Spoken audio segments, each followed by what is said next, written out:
एक बार एक कवि हुआ करता था। उसकी माली हालत इतनी खराब हुई कि घर में खाने के लाले पड़ गए। इसी कारण उसने महल में जाकर राजा से मदद मांगने का फैसला किया।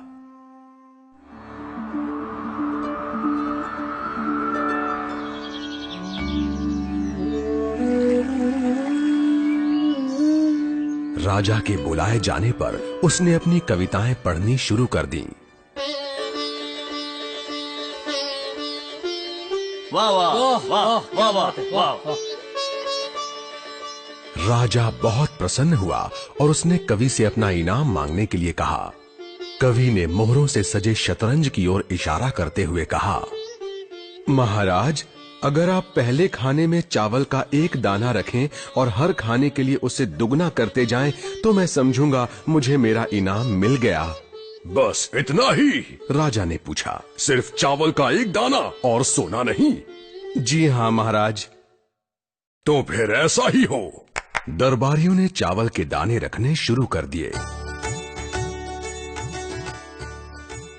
पहले खाने में 1, दूसरे में 2,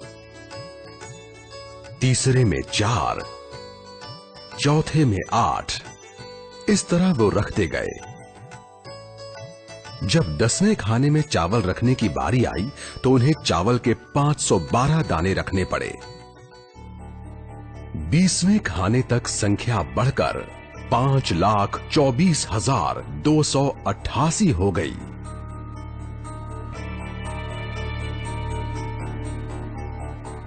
आधे हिस्से तक आते आते 32वें खाने में चावल के दानों की गिनती 214,74,83,648 हो गई।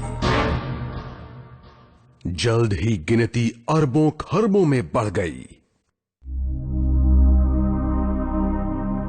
आखिरकार अभागे राजा को अपना पूरा राजपाट उस चतुर कवि के हाथों सौंपना पड़ा। और इसकी शुरुआत चावल के सिर्फ एक दाने से हुई थी। कहानी की सीख, चक्रवृद्धि की ताकत को कम नहीं आंकना चाहिए।